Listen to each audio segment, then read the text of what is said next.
All right, so this is Pink Glue, DeepFake. What is real? Episode number 120 on September 29th. As we're going into the Biden-Trump debate this evening, we really need to be able to focus on and decipher what is real. As you know, I don't know who gave out the quote, but it seems to be true that there's nothing true in an election year. So let's just continue working on deciphering what fits best for the truth.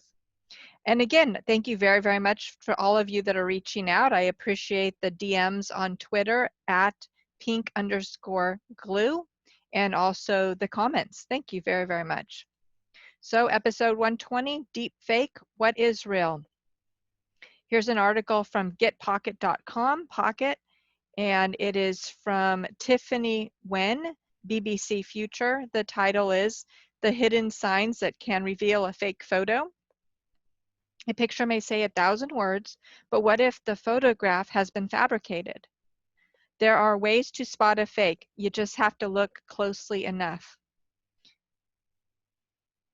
Okay, so they've got the picture here and they've got some outlines and a starting point of what they want to create. So let's read what they're presenting here. Take a look at the photograph below. It's just an ordinary picture of two people outside a building, right? One of them appears to be handing something to the other. Now take a closer look. Not everything in this picture is as it seems. So if we look over here, what's going on, and there's a reflection there, what else do your eyes get drawn to? Let's see what it says. Two men exchanging some documents outside. Not necessarily. The credit goes to James O'Brien and Hanny Furid. The telltale signs may not jump out at you, but to Hanny, the image is littered with evidence. One of the reflections in the window is misaligned and the shadows do not line up. This photo is fake. One of the men was not there at all. Research suggests that regardless of what you might think about your own abilities to spot a hoax, most of us are pretty bad at it. Freud, however, looks at photographs in a different way than most people. As a leading expert in digital forensics and image analysis, he scrutinizes them for the almost imperceivable signs that suggest an image has been manipulated. One trick he has picked up over time is to check the points of light in people's eyes. If you have two people standing next to each other in a photograph, then we will often see the reflection of a light source such as a sun or a camera flash in their eyes. He explains, the location, size, and color of this reflection tells us about the location, size, and color of the light source. If these properties of the light source are not consistent, then the photo may be a composite. Another giveaway is our color of people's ears. If the sun is behind me, my ears will look red from the front because you'll see the blood, he says. If the light is coming from the front, you won't see the red in the ear. That's really interesting. There was a photo that came up recently that said, look at this person's ear. And I assumed that it was because there was a listening device in the ear or a mic type of device, but that could have been more. But Freud also has some more scientific tools at his disposal. As the chair of the computer science at Dartmouth College, he has been studying how to spot photographs that have been manipulated for decades. So here's a post, and some other types of fakes are easier to spot, like this Time magazine cover that was found displayed in the US president's golf clubs. A Time magazine with Trump on the cover hangs in his golf clubs. It's a fake. Well, you know, for a long time when you bought cell phones, one of the cell phone images you could get was one of Time magazine, one of, I think it was People magazine, and there was another one that it was sold with the cameras so that you could put your picture in it. But let's continue. Take shadow, for example. If you draw a line from the edge of a shadow in a photograph to a point on the object that is casting the shadow, you can trace that further to reveal where the light in an image is coming from. If you map out several points on a shadow, the line should intersect. If a photograph has been tampered with, the shadows of some objects in the image may not match the light source in the rest of the picture.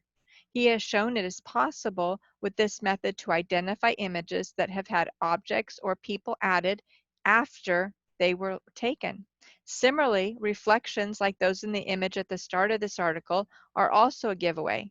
Again, by tracing a line, so they're tracing the lines here, from the person or the object creating the reflection and the mirror image, they should all converge at a single point somewhere behind the reflective surface. If not, then something has been doctored.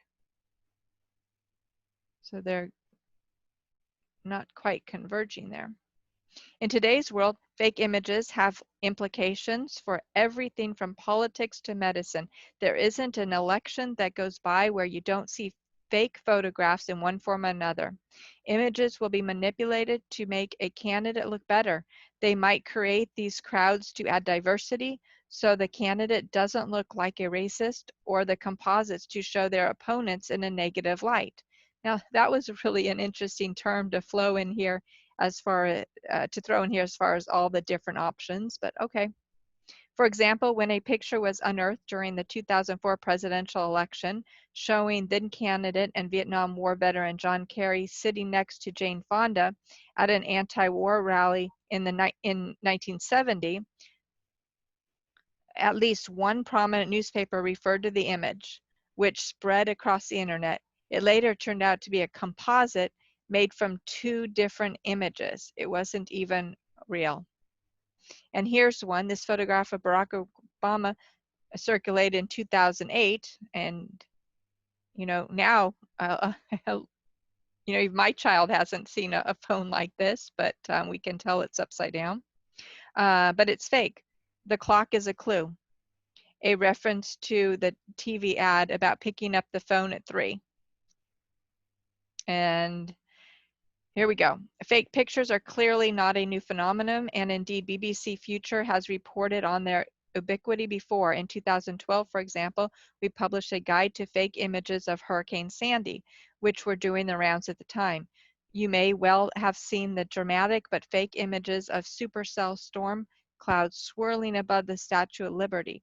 BBC Future writer Rose Eveleth has also reported on the way that fake images affect memories. So this is a doctored image of Hurricane Sandy. So this continues on. Here's another picture. Great article. I'm going to put the article in the link here so that so you have an opportunity to read some more of it. This effect is not due to radiation. It's actually a natural process called fasciation. Interesting. Okay, so that's there for you to read a little bit about images that are doctored. Then I want to skip over here to Danielle Citron, law professor and DeepFake scholar, and she had a TED Talk up. Danielle Citron writes, speaks and teaches her academic loves privacy, free speech, and civil rights. Through her work with privacy organizations, she also puts these ideas into practice. Why you should listen. As a law professor, Danielle Citron puts her commitment to civil rights into practice. She is a vice president of the Cyber Civil Rights Initiative, a nonprofit combating privacy invading online abuse that undermines civil rights and civil liberties. When Citron began addressing cyber harassment 10 years ago, it was commonly believed that it was no big deal and that any legal response would break the internet. Those attitudes and the heartbreaking stories of victims who were terrorized, silenced, and economically damaged drove Citron to write her 2014 book, Hate Crimes in Cyberspace. Ever since, she has been working with lawmakers, law enforcers, and tech companies to make online spaces and tools available to all on equal terms. Her latest book project focuses on the importance of sexual privacy and how we should protect it. So here's the TED Talk. If you want to go to that link, I'll include that as well down in the comment section. And more articles here. But the reason that I brought up the two stories here is because of this one. This was produced on Nova. Of course, this is YouTube. Deepfake videos that are getting terrifyingly real. And Daniel Citron is the key contributor to this. And they're showing how every single one of these has been modified in one way or another using artificial intelligence. And what's very interesting is as this moves forward, you see this is not a new phenomenon. This has been used and developed for decades. It's just really interesting to see how they're having just the head move back and forth and up and down based on a simulation.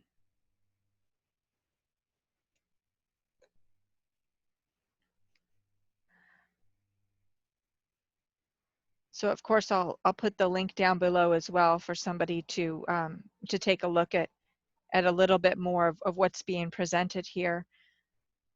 But it's deepfake videos are getting terrifying real, presented by Nova and PBS.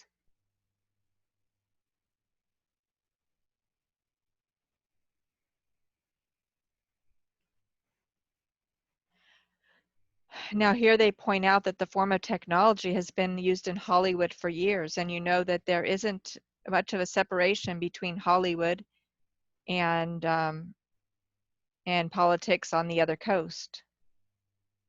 And here's again a reference to Hani Farid, who was referenced in the first article.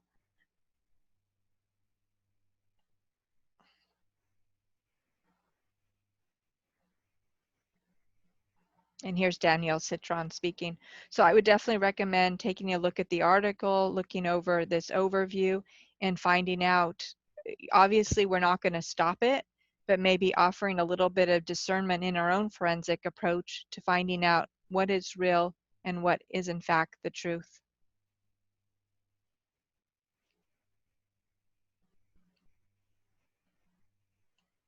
All right, well that was Deepfake, What is Real, episode 120 of Pink Glue.